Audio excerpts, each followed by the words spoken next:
¿Qué venís para acá? ¿Ustedes de cambio?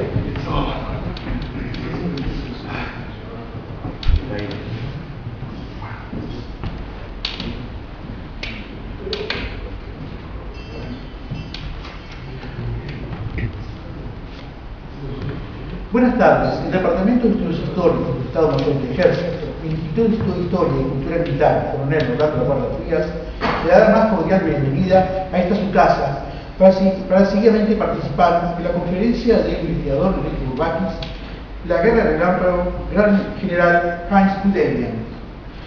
El investigador Enrique Bourbakis Brum es alférez de reserva de caballería, miembro de honor del Instituto de Historia y Cultura Militar del Uruguay, Coronel Rolando Guarda Frías, académico del número de la Academia Uruguaya de Historia Marítima y Fluvial, académico del número del Instituto Histórico y Geográfico del Uruguay, miembro correspondiente del Instituto Argentino de Historia Militar, profesor de Historia de Conflictos Armados y Fines.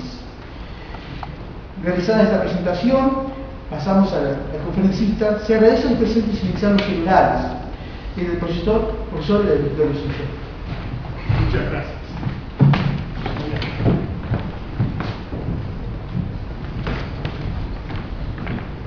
Bueno, muchas gracias por haber venido con este calor que no es fácil.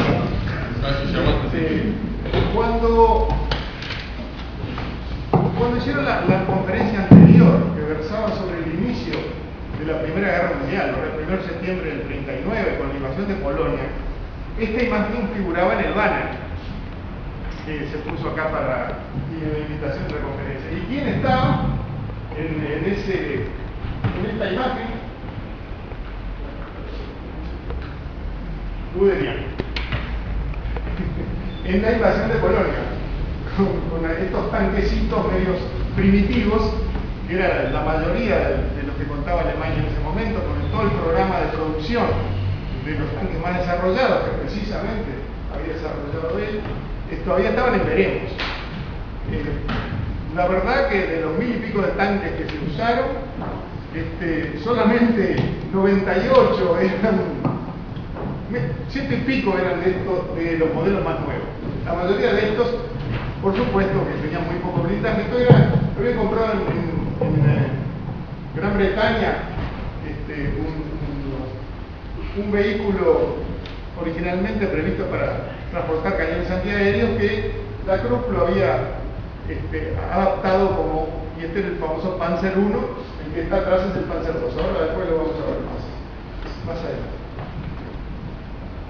Este es el personaje de la conferencia, ¿verdad? Bueno, este militar alemán no tan conocido por el gran público, como es el caso del mariscal von Manstein, Rommel o Dietl, tiene su explicación. El primero es reconocido como el mejor estratega alemán de la Segunda Guerra Mundial, von Manstein. Rommel y Dietl fueron elegidos por el propio Hitler para ser promovidos mediante una gran cobertura mediática a cargo de Goebbels como ejemplos de oficiales nacionalsocialistas. Los dos no eran ni prusianos ni aristócratas. Uno el general del Sol, Rommel, y el otro el de la nieve. Este hombre el que dirigió la campaña de Noruega, ¿verdad? Bueno, ¿qué fue lo que distinguió entonces al coronel general Guderian? Este es otro personaje que después pasó a... Bueno, él concibió, formuló y desarrolló una nueva forma de combate que nosotros conocemos como la Blitzkrieg o guerra relámpago, pero en realidad eso es un término acuñado por los periodistas aliados y después se adoptó por todo el mundo y tornó a la guerra relámpago. En realidad, lo que él siguió adelante es la vieja tradición prusiano-germánica del ataque rápido.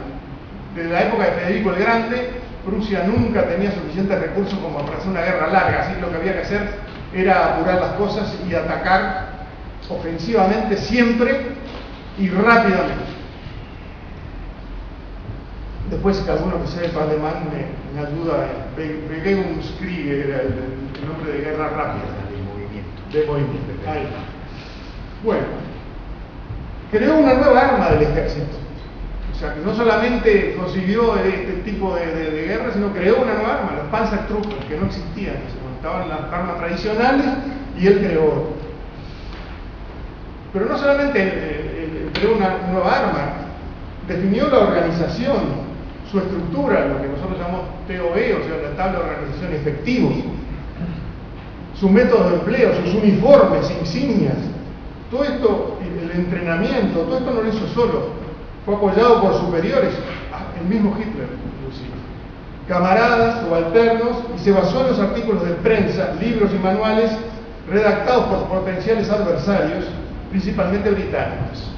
Porque seguro, Alemania no había tenido experiencia más que muy pequeña y muy breve de operar tanques propios. Inclusive la mayoría de los tanques que operaron los alemanes eran conquistados al enemigo. La producción propia era una decena de vehículos, no más. Bueno, él concibió el concepto de que los tanques debían ser la base de las unidades blindadas, no como otros ejércitos donde los tanques apoyaban a la infantería, o los ingleses que creían en una guerra naval, o sea que solamente los tanques solos iban a ser los cruceros, inclusive tenían nombres de navales, los cruceros, los de apoyo a infantería, etc.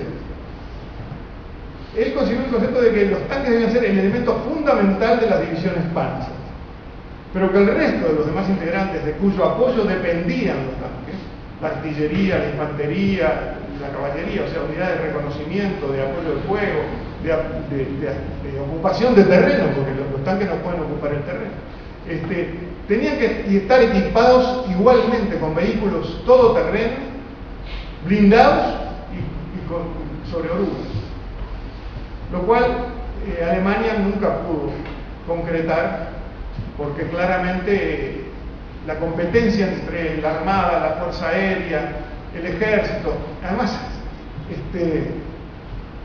fue muy resistido Guderian, sobre todo por la artillería, digamos. Bueno,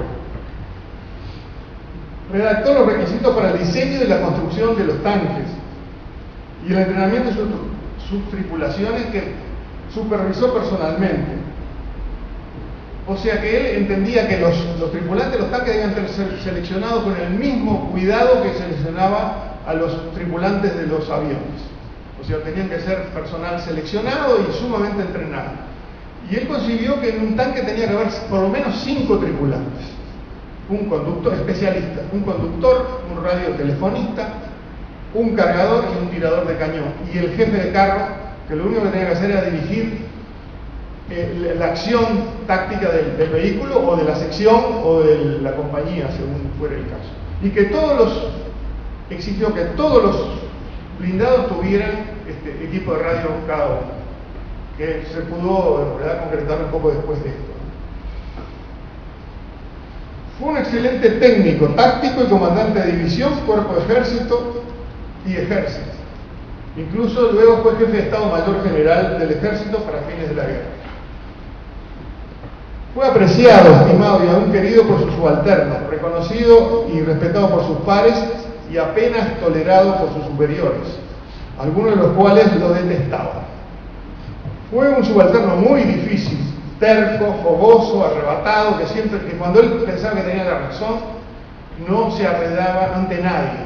Inclusive tuvo 2 encuentros muy duros con el propio Führer.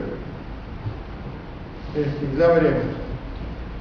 Balsin Henry Liddellhart, en su libro The Other Side of the Hill, El otro lado de la colina, que en versión castellana se conoce como Los generales alemanes hablan, recoge la impresión del teniente general Leo Freiherr Geil von Schweppenburg, que no era precisamente este señor, que no era precisamente amigo de Guderian, porque Guderian, siendo coronel, le pasa por arriba al comandante de una división y después lo nombran jefe de cuerpo de ejército, la división B, o sea que no tenía mucha simpatía. Sin embargo, cuando lo entrevista, Liddellhart dice así: Guderian, el 60% de lo que fueron las fuerzas blindadas alemanas se debió a él. Ambicioso, valiente, todo corazón para sus soldados que lo querían y confiaban en él. Temerario, rápido para tomar decisiones, estricto con sus oficiales, gran personalidad, por tanto muchos enemigos. Brusco aún ante Hitler. Como entrenador bueno, concienzudo, progresista, Si uno proponía ideas revolucionarias, decían un 95% de las veces sí de inmediato.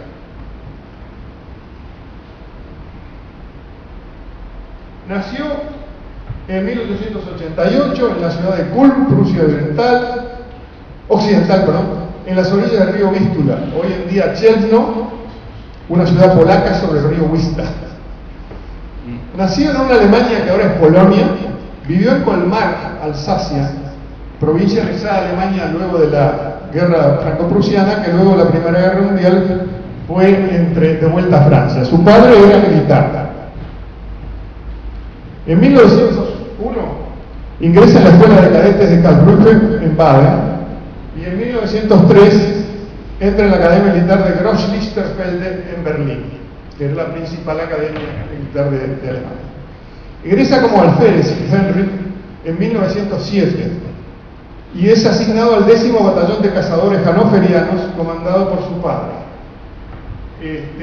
Hay que aclarar que el grado de alférez en ese momento en Alemania no era de oficial, era de suboficial aspirante a oficial. Tenía que servir un año en la tropa, en el personal subalterno, para aprender a mandar, porque además aprendía que lo mandaban. Eso sí, tenían uniforme especial con insignias especiales que denotaban su calidad de aspirante oficial y normalmente comían en la mesa de oficiales. Era muy particular el sistema alemán, muy complicado, pero aparentemente con grandes resultados. Aquí es teniente, de repente tú podés traducir si eso es importante, yo no entendí nada. No, simplemente dicen en la ciudad de Vichy, 1908, sí, como teniente. Como teniente. Bueno, ahí está en el regimiento de cazadores hannoveriano 10. Esta es la insignia del regimiento del batallón de cazadores. Interesante. El honor de batalla de Gibraltar. No olviden, Hannover era la propiedad de los reyes de Inglaterra. Recién después, en la época del 70, es que pasa a Alemania. Aquí tenemos un dibujo de Noether, un famoso pintor alemán de uniformes, Jägerpatrouille, o sea, patrulla de cazadores. Este era el uniforme de cuando Guderian se une al batallón de su padre. Después cambia, ustedes saben que después vienen unos uniformes miméticos por 1910, aunque a veces sale el reglamento, pero tardan en cambiar. Aquí lo vemos, bueno, el batallón de cazadores lo trasladan en 1909 a Goslar, en las montañas Harz, una zona muy bonita, me dicen, de Alemania, y ahí conoce a una joven, Margaret Görner, y él se quiere casar de apuro. Los padres de ella y el padre de él no están de acuerdo. Entonces el padre dice, no, tenés que hacer un curso. Hay dos cursos disponibles, uno es de ametralladoras, que no interesa porque no sirven para nada, y el otro es de radiotelegrafía, eso tiene futuro. Entonces la mandan a hacer un curso de radio, y ahí ya es la primera teniente, y ahí la primera experiencia en 1913 hay maniobras, él es asignado a una división de caballería, y estaba en pañales, los equipos eran pesadísimos, naturalmente era todo arrastrado por tracción a sangre, ¿no? Por caballo, y entonces prácticamente no sabe dónde está, nadie le da bolilla, y cuando termina la maniobra lleva un informe quejándose al jefe de la división del mal uso que hicieron del destacamento de radio. Dice que el informe se perdió en el escritorio del jefe. Bueno, entonces resulta que en 1913 decide echar, se compromete, se casa y da examen para entrar a la Kriegsakademie de Berlín, Academia de Estado Mayor, y es el más joven de los 168 alumnos que ingresan ese año. Entre sus compañeros estaba Bodewin Keitel, hermano que también era del mismo batallón, hermano del otro Keitel, que eso le viene muy bien más adelante. Y estaba von Manstein, o sea, pero seguro, eran 168, así que no quiere decir que fueran amigos. Bueno, el problema es que en el 14 se termina el curso, no llegan a completarlo, porque el curso es 3 años. Y en el 14 marchan a la guerra. Y a él, como había hecho el curso de radiotelefonía escrita, lo mandan de nuevo a la misma división de caballería. Aquí vemos a la señora y los dos hijos, Heinz, Gunther y Kurt. Y acá vemos lo que eran los equipos de radio. Y ahí está Guderian manejando la radio, con un suboficial, ¿no? Los suboficiales tienen siempre en el cuello y en la charretera digamos una cinta plateada, ¿no? Que es un poco lo que muestra su rango. Bueno, es el gran avance, ustedes se acordarán, el gran avance sobre Francia, y justamente el cuerpo de caballería, el primer cuerpo de caballería, llamado el general von Richthofen, atraviesa precisamente las Ardenas, o sea que él tiene experiencia de primera mano de cruzar las Ardenas. Seguro eran columnas hipomóviles, pero tiene esa experiencia, le va a venir muy bien para la Segunda Guerra Mundial. Bueno, y se meten, y ahí es un descalabro porque avanzan como 200 kilómetros, y justo cuando tienen que empezar a combatir, ahí vienen todos los líos. No tenían herraduras, se les gastan las herraduras, los caballos están agotados, entonces mandan por radio a pedir 4 camiones de herraduras, y los franceses que habían interceptado toda la comunidad y habían roto el código se entera, entonces al final es un lío bárbaro. Lo cierto es que Guderian tienen que salir disparando, hay una contraofensiva, y ahí le matan unos caballos, pierde todo el equipaje de él, queda con la ropa puesta, pero se salva. Entonces ya ahí termina su vinculación con la caballería y con la radiotelefonía. Después pasa a comandar la sección 14 en el Estado Mayor del Cuartel General del Cuarto Ejército, y luego en noviembre es ascendido a teniente primero, y en noviembre de 1915 asciende a capitán. Después pasa a integrar el Estado Mayor del Quinto Ejército al mando del príncipe heredero. En julio de 1916 es nombrado oficial de inteligencia del Estado Mayor del Cuarto Ejército. En el 17 sigue siempre como oficial de Estado Mayor, por eso es que se salva. Porque si hubiera seguido los cazadores, seguramente se hubiera muerto. Bueno, en 1918, es enviado a Sedan, en Francia, a un curso abreviado de oficial de Estado Mayor. El problema es que había crecido mucho el ejército, y entre las bajas y el crecimiento no tenían oficiales graduados de Estado Mayor. A todos los que habían quedado con el curso pendiente de 1913 y que no se habían muerto, los llaman a Sedan para un curso abreviado, muy breve, de unos 3 meses, y el último mes tenían que pasar como jefes de un batallón de infantería. Pasaban por todas las clases del Estado Mayor, de brigada, de división, de cuerpo ejército, y después culminaba con el mando de un batallón durante un mes.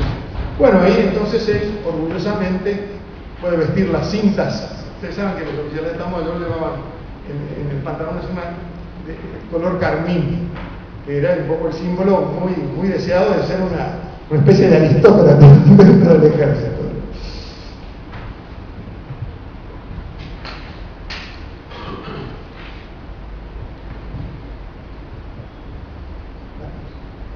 Bueno, ahí es enviado a Italia en una misión de dos oficiales al ejército austríaco. ¿Y qué pasa? Que para unas conversaciones de paz, ya estábamos en 1918, o sea que ya se terminaba la guerra. Los italianos no quieren saber de nada, le vendan los ojos y lo mandan de vuelta para Alemania, y gracias a eso creo que se salva de todos los líos. Entonces, ¿qué pasa? Cuando se firma el armisticio, ahí los aliados imponen condiciones muy severas a Alemania en cuanto al ejército. un máximo de 100.000 hombres, de los cuales 4.000 pueden ser oficiales. Un servicio para la tropa de 12 años, cuestión de que no puedan renovar rápidamente el personal. Y entonces Guderian queda como capitán, queda en el ejército. Y entonces, ¿qué pasa?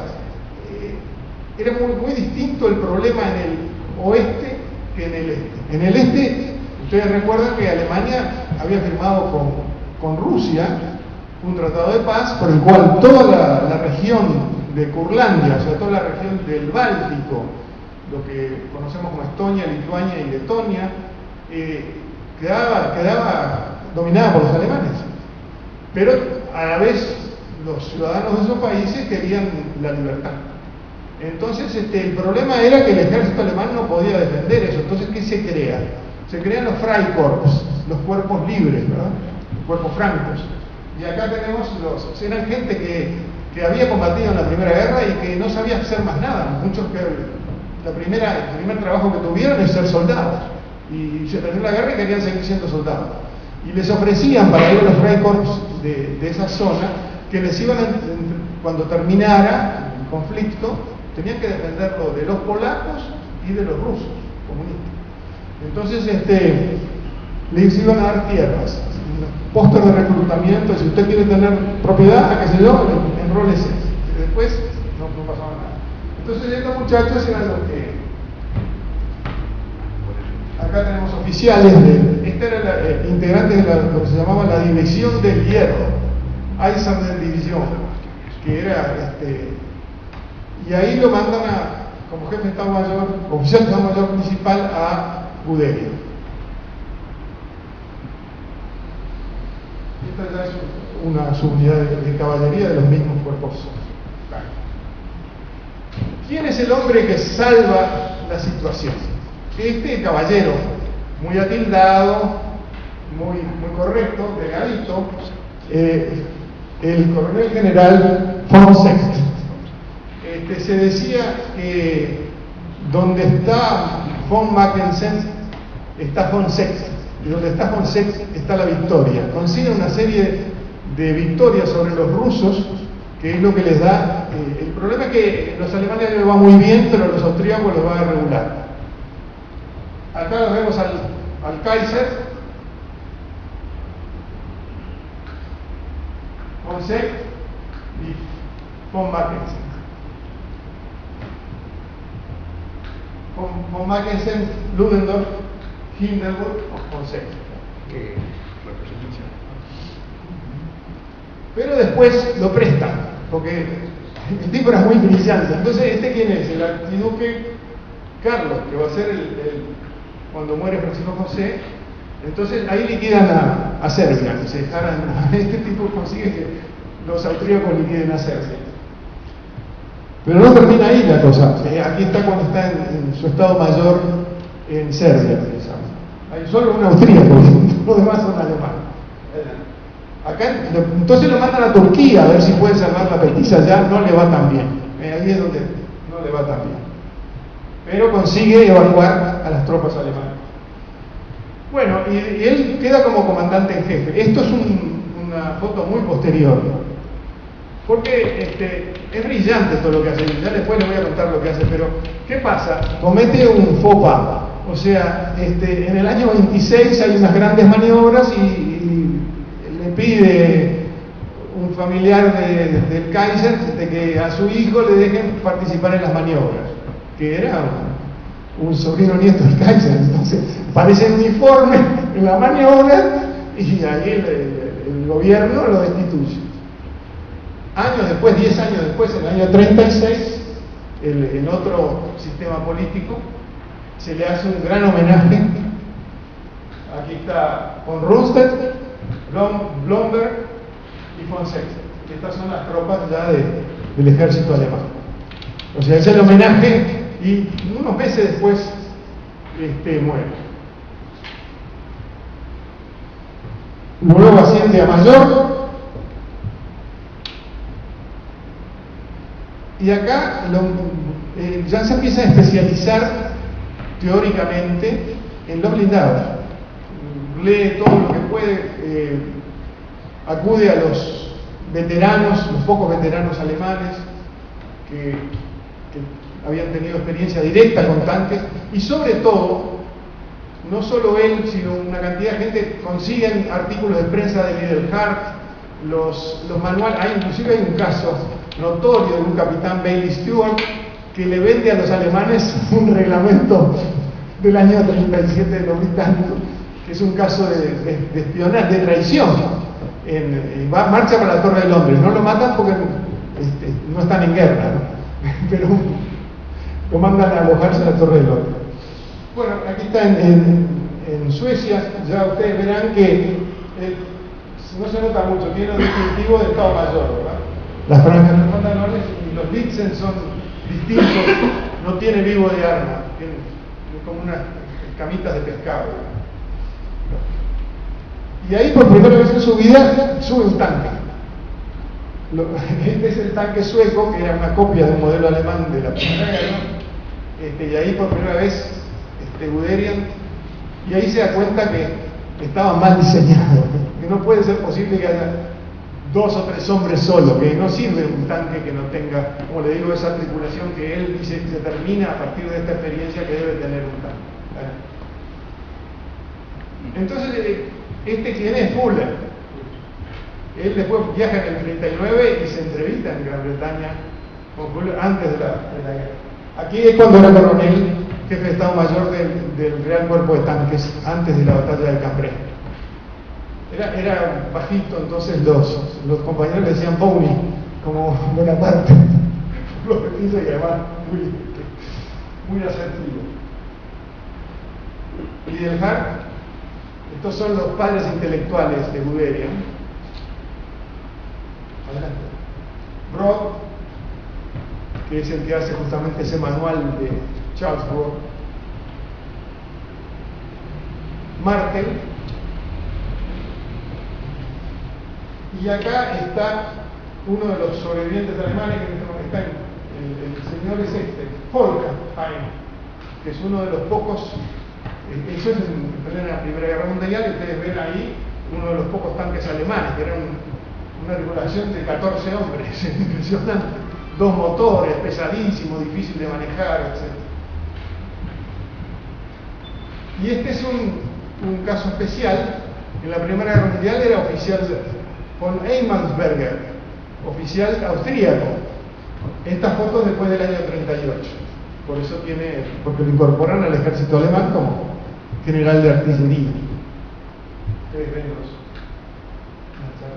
ven acá las condecoraciones austríacas, además de las condecoraciones alemanas, y sigue sirviendo, pero Guderian es muy avaro, siempre es él, en las memorias siempre es él.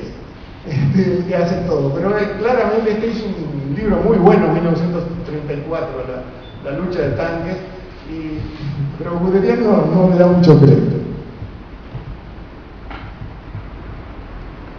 Bueno,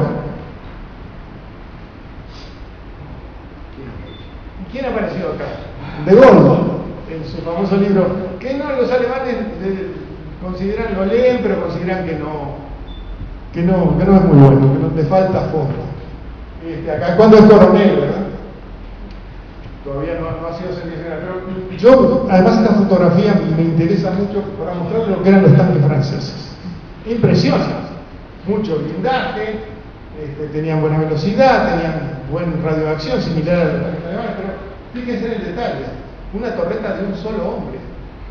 Quiere decir que el pobre desgraciado que iba ahí tenía que apuntar el cañón, disparar con el cañón, controlar su tanque y además comandar la sección o la compañía que le tocara. O sea, era un disparate. La tripulación está aislada, uno en cada lado. O sea, eso sí, de muy buena calidad y muy difícil de construir, porque fíjense que son todos, en ese momento, ¿verdad? Los tanques podían hacerse, digamos, con remache, con bulones, que era peligrosísimo, porque un disparo de cañón que pegara en la cabeza del bulón, lo cortaba, lo seccionaba y se convertía en un proyectil. La parte de adentro se convertía en un proyectil. O sea, los alemanes que tenían experiencia de trabajar sobre todo la Krupp en acero, porque habían hecho justamente los Panzerschiff, el Graf Spee, el Deutsche, con chapas soldadas, no tienen ningún problema en soldar los tanques, pero no es una cosa fácil. Entonces, esto es fundido, es acero fundido. Este caballero es el general Lutz. Se crea una inspección de tropas motorizadas y el jefe es este señor, que es un entusiasta también de los tanques, pero es el cable a tierra de Guderian. Guderian se pelea con todo el mundo y este es el que lo banca, lo aconseja y va a hablar para que no. Adelante. Aquí lo vemos el Estado Mayor del Inspectorado. Seguro, los aliados le impiden que tener un Estado Mayor. Lo que se llamaba el Truppenamt, la oficina de tropas, solamente 120 oficiales. Entonces, ¿qué hace Fonseca? Crea inspecciones. Y eso no tenía límite. Entonces, fíjense lo que es la inspección de tropas motorizadas. Muy interesante. Acá tiene el que después sería el general Nering, que es el segundo de Guderian. Este es Lutz, ya como general, lo habían ascendido general mayor. Pero miren quién está acá. A ver si lo conocen. Von Paulus. Lo conocen a Juan Pablo, que después fue mariscal de campo, que se rindió en esta guerra. Bueno, ¿qué pasaba? Como no les permitían tener tanques, los alemanes, bueno, se las arreglaban. Entonces, esto es del año 22. Es un triciclo con una estructura arriba. Aquí lo ven. Hacía maniobras con esto. Los cañones antitanques eran con palo de escoba. Aquí lo ven clarito cómo es la cosa. Después, bueno, ya un poquito después, utilizan automóviles. Acá ven cómo se armaba un tanque simulado para las maniobras.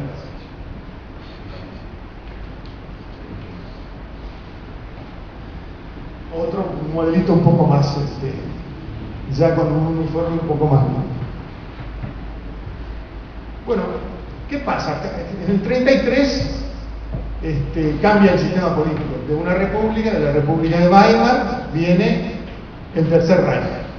Después del Segundo Reich, el Tercer Reich. Y entonces se elige a Hitler como Führer, un Reichskanzler. Y entonces aprovechan para mostrarle una unidad de demostración que había creado Guderian, una compañía de motociclistas, una compañía de tanques, una compañía antitanque, una compañía de autos blindados de reconocimiento. Esto es en 1934 en el campo de maniobras de Kummersdorf. Entonces invitan, ustedes ven, Blomberg, el ministro de Defensa, el Führer, Göring y Rundstedt.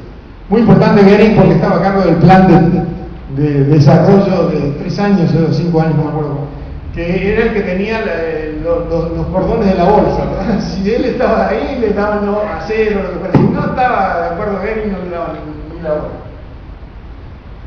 Acá vemos las motos con sidecar, que es típico. Ustedes saben que tenía cardán esto, acá no era con cadena, era con cardán. Y un motor bastante potente, y ahí llevaban las ametralladoras, que ahí ustedes llegan quizás a ver las viejas ametralladoras 08, ¿verdad? Refrigeradas por agua. Todavía tienen el casco de 1916, todavía no, porque esto es en el 34, es en el 36.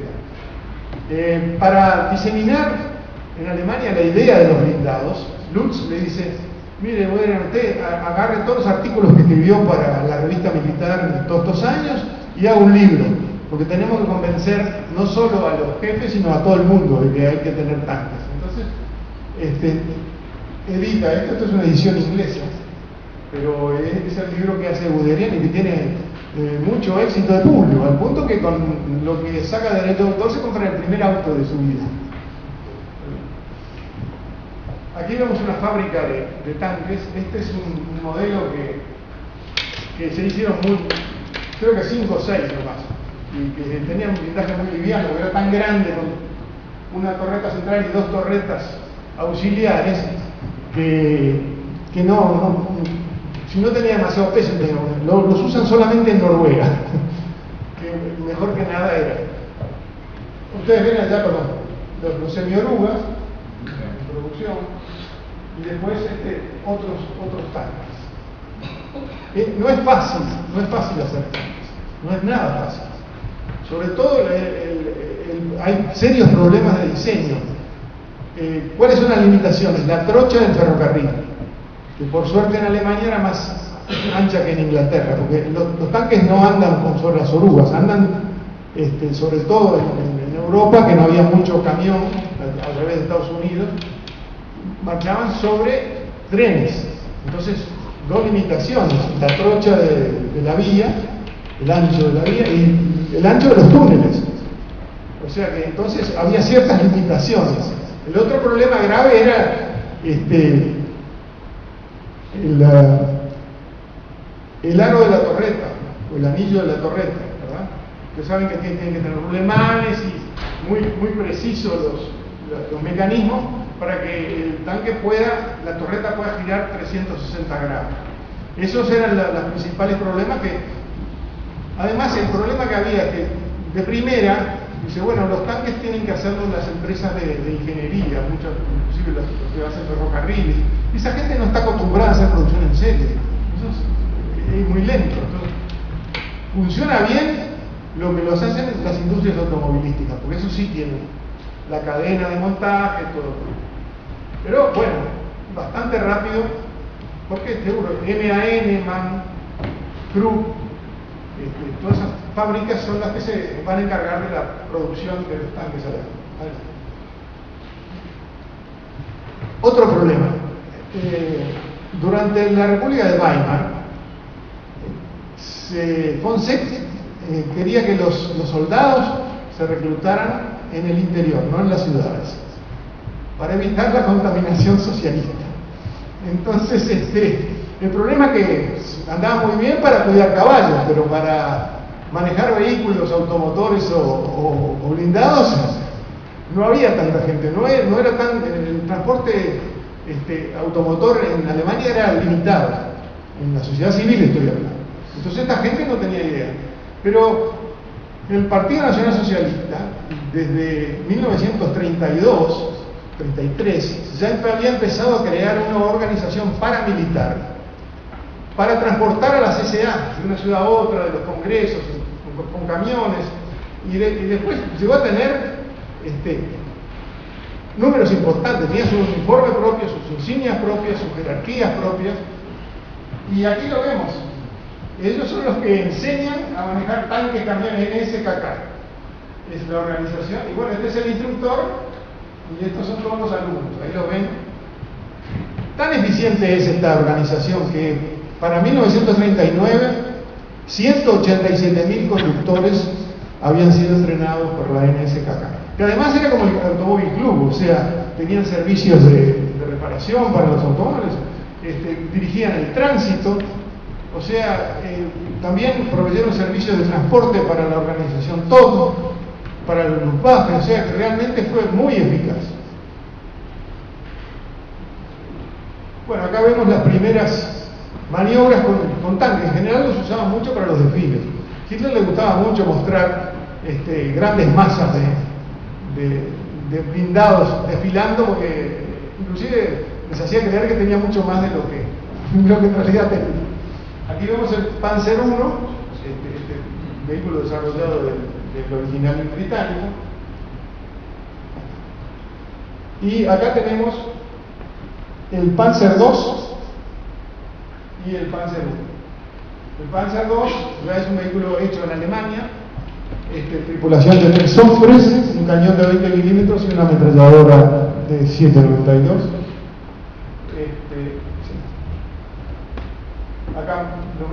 cerca el mismo Panzer II. Pero hay un problema, que con esos vehículos tan pequeños no tenían sitio, entonces crean del chasis del Panzer I, hacen un Gefäß Panzerwagen, que es un carro de comando blindado. O sea que acá esa es una estructura que le agregan arriba y ahí van los comandantes de compañía y de batallón con sus mapas y sus planos, ¿no? Y la radio. En el Panzer I no tenía radio, en el Panzer II tampoco, solo los a nivel de jefe de sección y compañía. Y ven, esta está la antena, esas antenas que se usaban en aquella época, tipo una estructura metálica grande. Aquí vemos el regimiento blindado 2. Fíjense, eso sí, con banda, ¿verdad? El alemán tenía que tener banda. O no era no tener tanque, pero banda había que tener.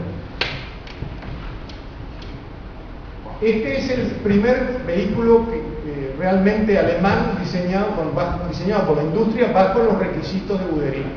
Es el Panzer IV. Aunque parezca mentira, el Panzer IV fue producido antes que el Panzer III. Era un tanque de apoyo, armado con un cañón de 75 milímetros de baja velocidad para poder disparar proyectiles de metralla y granadas, ¿verdad? Por eso se suponía que tenía que atacar los puntos fuertes del enemigo y no tanto ser un cañón antitanque. Ustedes ven que es mucho más grande, mucho más cómodo, la tripulación de 5 hombres va perfectamente cómoda y toda junta. O sea que los 4 o 5, acá el quinto, 1, 2, 3, 4. Cada uno con su equipo de radio. Este es el Panzer III. Acá hay todo un problemón con el armamento. Guderian quería un cañón de 50 milímetros. La oficina de armamento dice, no, nosotros le podemos poner 37 porque es el que tiene la infantería y tenemos que tener una sola munición. No servía para nada, porque cuando se encontraron los tanques rusos, era como tirar pelotitas. Para la infantería diseñaron este vehículo 3/4 de oruga, porque fíjense que es mucho más que el semi-oruga americano, con 10 hombres de tripulación más el conductor, 2 ametralladoras MG-34. Era el vehículo ideal para la infantería. Lamentablemente, por razones de limitaciones de producción, solamente en cada división blindada había un batallón. Los demás tenían que usar camiones porque no alcanzaban. Adelante. Estos eran los vehículos de reconocimiento. Normalmente eran unidades de caballería que pasaban a las tropas blindadas.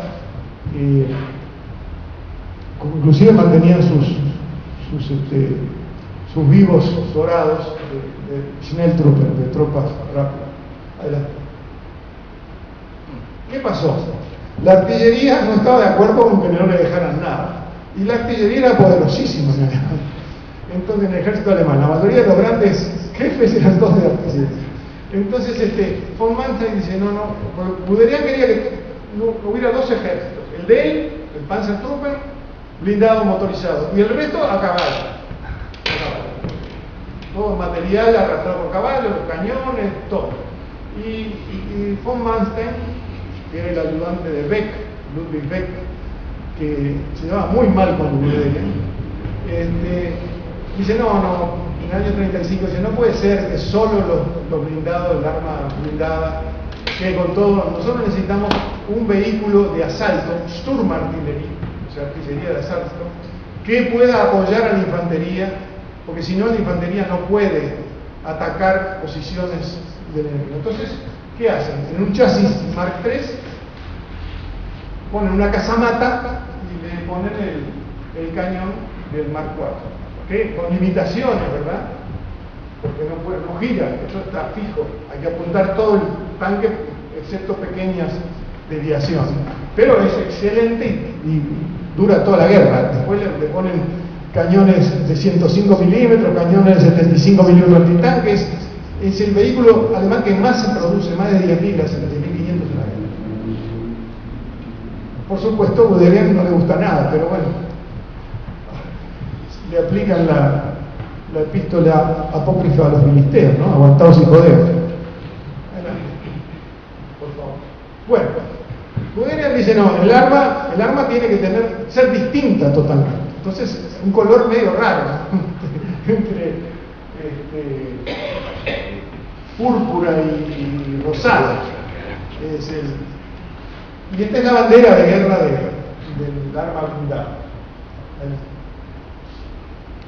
Entonces dice, no, tiene que ser negro, el uniforme tiene que ser negro. Ustedes saben que el resto del ejército era verde gris.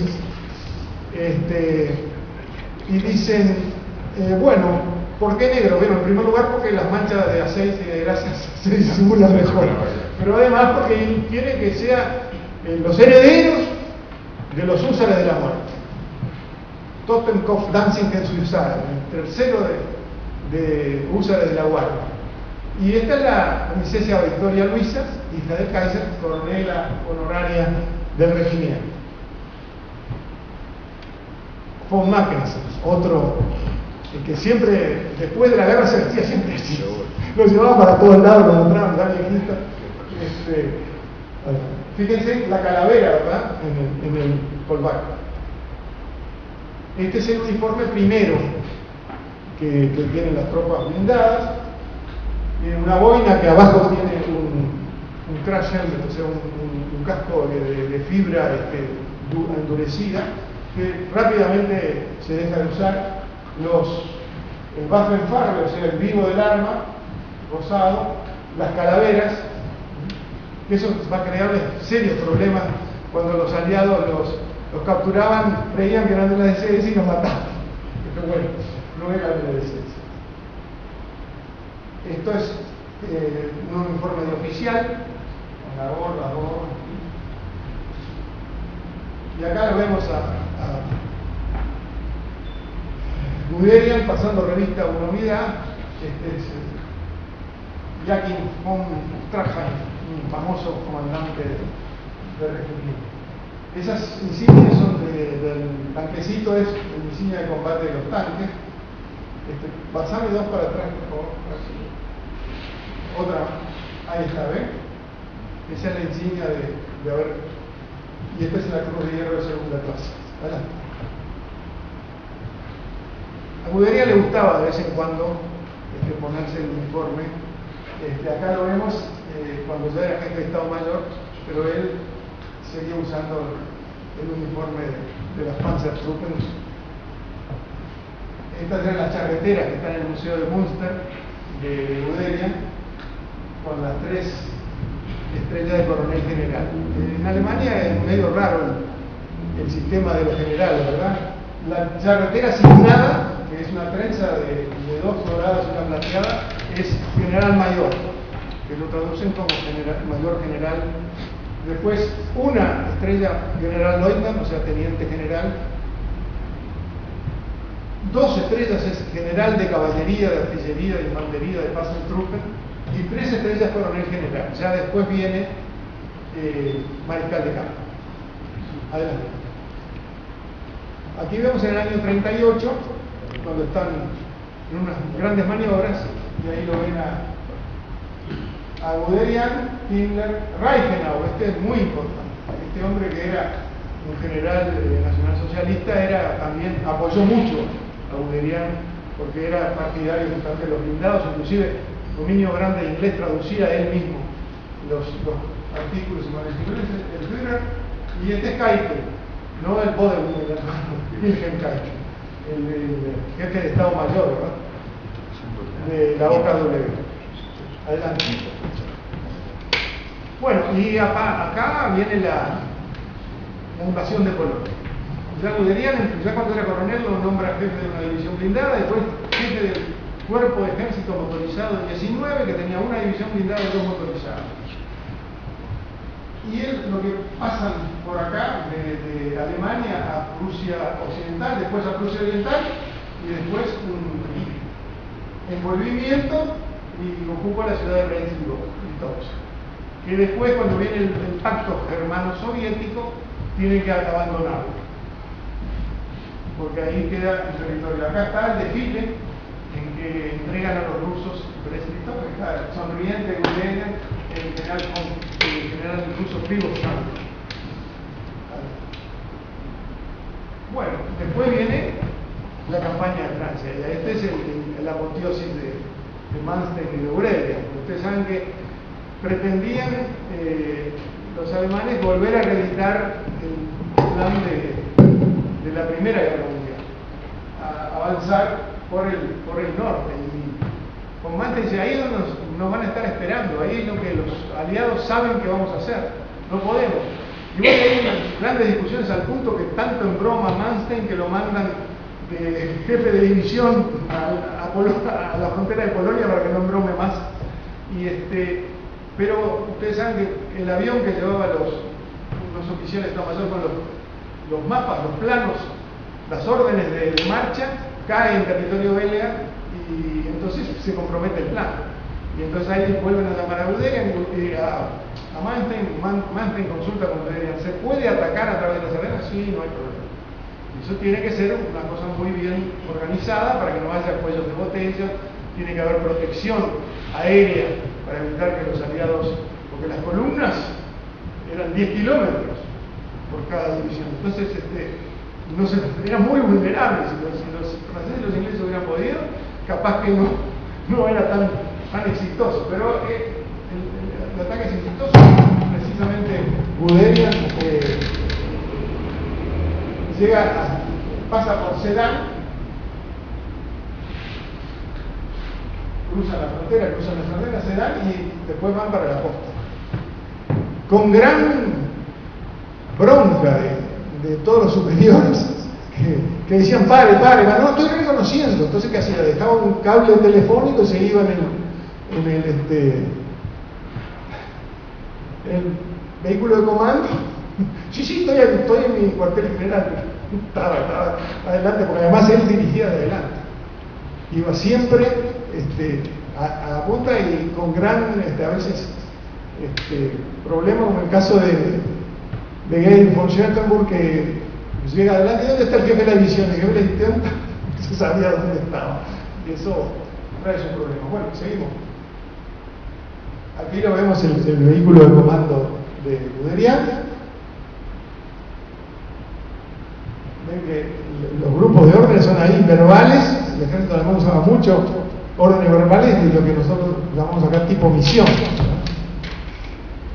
No era muy detallado. Adelante. Aquí ven el vehículo más cerca del vehículo de mano, está Guderian, y esta es la máquina Enigma, esa famosa máquina que permitía mandar mensajes de radio encriptados. Era muy difícil, prácticamente muy difícil de descifrar. Ahí están todos los radiooperadores para comunicarse con los distintos comandos. Adelante. Bueno, todos estos triunfos le significan a Guderian que le otorguen la Cruz de Caballero de la Orden de la Cruz de Hierro con hojas de roble. Este es Halder, Guderian, este es Hofer. Hay una cantidad de... Eso sí, no lo ascienden a mariscal de campo como ascienden a otros brillantes jefes. Adelante. Porque era muy joven y muy de la izquierda. Bueno, y acá viene la última, digamos, de las grandes hazañas de mando de Guderian, que no termina bien, que es la invasión de la Unión Soviética. Este es el plan general, con los distintos objetivos primarios, pero lo que se pretendía era concentrar en lo posible los medios sobre el objetivo político importante que era Moscú. Pero el Führer dice, no, ustedes no entienden nada de lo que es la guerra económica, yo necesito el petróleo del Cáucaso, el trigo de Ucrania, y además no me gustan ni Leningrado ni Stalingrado, porque esas son ciudades emblemáticas del Imperio Soviético. Bueno, aquí tienen ustedes más o menos unos planos que más o menos, mapas que más o menos le indican cómo empezó y el desarrollo. Pero hay un problema inicial, que se perdieron varias semanas de buen tiempo, porque es fundamental. Empezaron el 22 de junio, esto tenía que haber empezado los primeros días de mayo, abril. Entonces, ¿pero qué pasó? Con Yugoslavia, todo el problema de Yugoslavia y Grecia, tuvieron que intervenir los alemanes y ahí se perdió un tiempo precioso. Y después hubieron muchas, acá ven cómo los tanques diseñados por Guderian podían ser mejorados. Ustedes ven, este es un Panzer IV, pero con cañón largo de 75 milímetros. Esto tuvo que improvisarse cuando aparecieron los T-34 y KB-1, que no tenían ninguna respuesta los alemanes, salvo el cañón antiaéreo de 88. Aquí vemos lo que fue la invasión. También el Mark III, ven que le pusieron un cañón largo de 50 milímetros, porque Hitler ordenó que le sacaran el 37 y le pusieran 50 milímetros. No dijo exactamente el largo. Ustedes saben que los cañones se dividen por cuanto más largo más alcanza, ¿verdad? Entonces un oficial que no se sabe, porque no se sabrá nunca quién fue, dijo: no, pero en un bosque no conviene que tengan cañón largo porque pegan contra los árboles. Y entonces le pusieron un cañón de 50 milímetros pero corto, y tuvo que intervenir Guderian y el mismo Führer para que le pusieran el L60, o sea, 60 calibres, ¿verdad? El largo es 40, 70, la cantidad de calibres que caben en el tubo. Bueno, ustedes ven lo que es la invasión. Los soviéticos ya tenían más tanques mejores, los alemanes, pero era una tarea muy importante, que tenía que. El problema era el tiempo. Alemania no tenía tiempo, no podía permitirse el lujo de una campaña prolongada porque no tenía medios. Sobre todo no podían, tenía que culminar antes del invierno porque no tenían equipo de invierno. Adelante. Aquí vemos a Guderian con Hoth. Con el único jefe que se lleva bien a lo largo de toda la guerra es con Hoth, que le decían papá Hoth. Parece que era muy buena, muy accesible. Adelante. Con Clyde, inclusive con von Clyde, llega a querer batirse a duelo con la solución que Hitler lo prohíbe.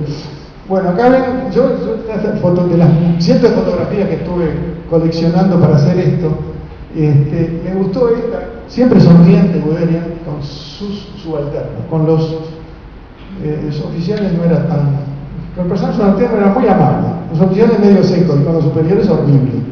Entonces fíjense la admiración, el gesto de admiración y simpatía, otro riéndose, o sea, realmente se llevaba muy bien, y cuando pasaban la tropa le gritaban Schneider, Heinz, y rápido Heinz y todo.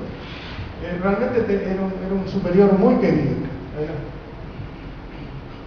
Pero bueno, el problema es que vienen las malas, ¿verdad? Ustedes se acordarán que después de hacer esas batallas enormes de envolvimiento, que los rusos pierden más de 1 millón de hombres, ¿verdad? En todas las batallas de Kiev, de Smolensk, todas esas acciones.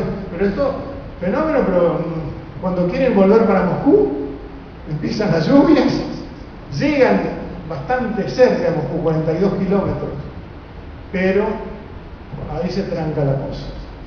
Y había una orden de Hitler de no retroceder, y Guderian la ignora y retrocede a posiciones para no perder el hombre sin material, y entonces ahí lo pasan a la reserva.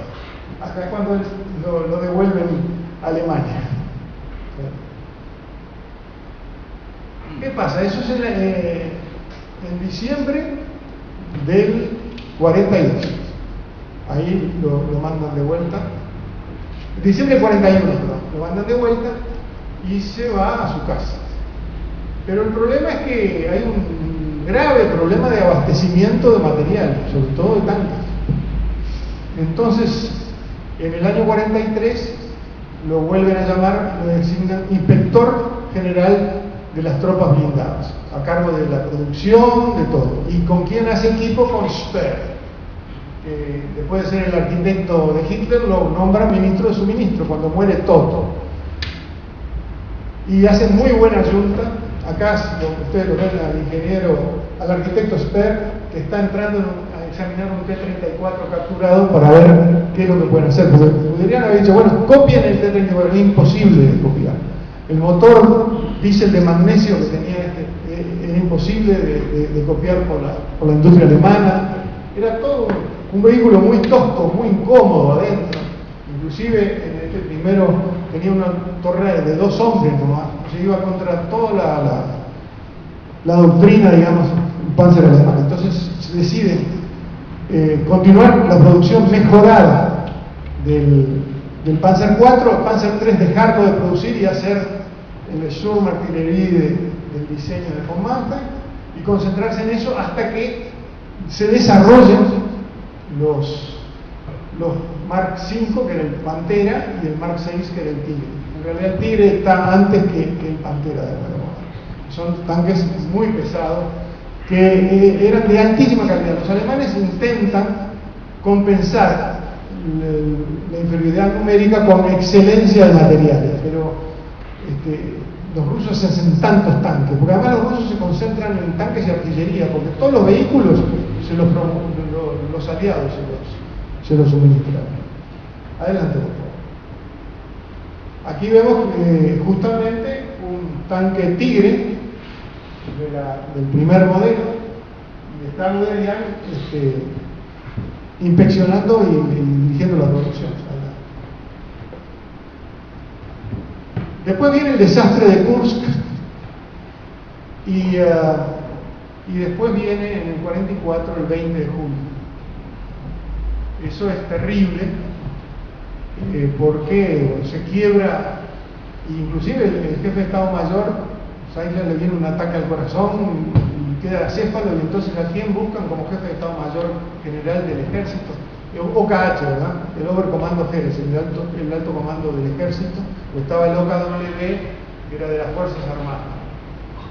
¿A quién buscan? A Guderian, que en realidad de Estado Mayor ya no, se había estado en la Primera Guerra, después no demasiado. Esto es en octubre de 1944. Él lo nombran inmediatamente después del atentado. El 20 de julio, los primeros días de agosto, ya está el jefe de Estado Mayor. Y esto está en octubre. Esto es una fotografía de cuando están organizando la Volksruhe, o sea, la última reserva, que eran los ancianos y los jóvenes. Y ahí está Lammers, Guderian Lammers y Himmler, que eran los comandantes de la Landsturm. Adelante.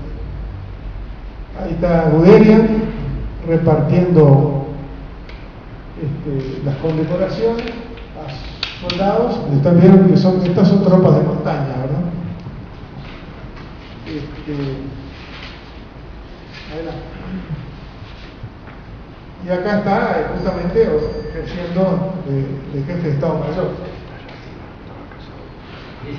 Ahí está viendo que está Goering, Hitler, Guderian y otros personajes. ¿Tiene con Pablo de allá de punta, no? No, Pablo ya estaba preso de los rusos ya hace 2 años. La próxima, por favor.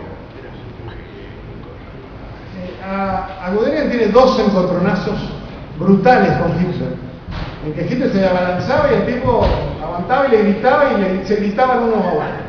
Entonces, la primera vez que ocurre esto, uno de los ayudantes dice, perdón, pero el coronel general tiene una llamada urgente del frente, que era inventada. Y el otro ayudante, que cuando Hitler se le abalanza y Guderian llega a Hitler, lo agarra al cinturón y lo corre. Y al final lo echa Hitler porque no lo banca. Entonces pasa a la casa. Y acá es prisionero de guerra. Está con unos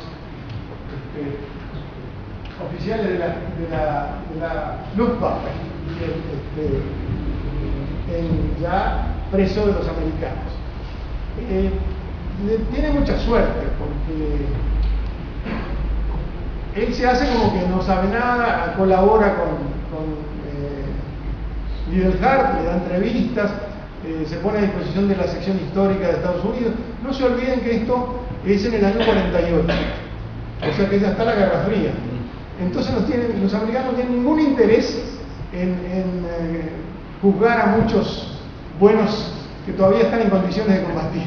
Entonces, este se salva, no va a Nuremberg, lo declaran inocente, en cambio a Manstein le dan 18 años y a otros tantos jefes también. O sea que él tiene buena suerte y se escapa. Adelante. Aquí lo vemos ya libre. Ahí aprovecha para escribir sus memorias. Que en inglés es Panzerleader y acá en castellano recuerdo un soldado de la división de Caralt. Aquí se vendió muy bien en Montevideo. La librería de ahí de Papacito. Esta es una de las últimas fotos y él fallece. Ahí está la tumba de la familia.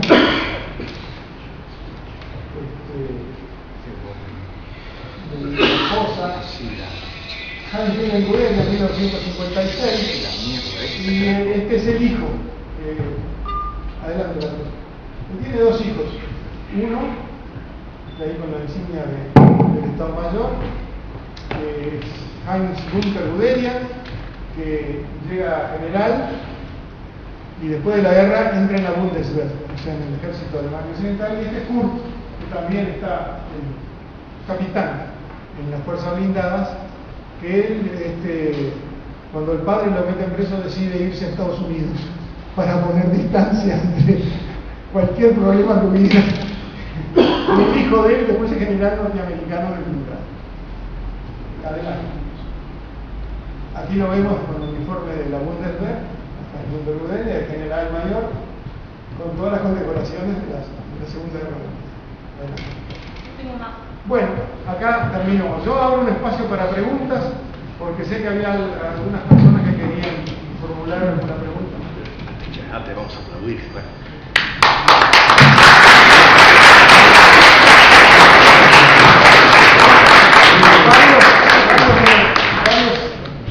Varios me dijeron que querían hacerme preguntas, así que tomación para la próxima.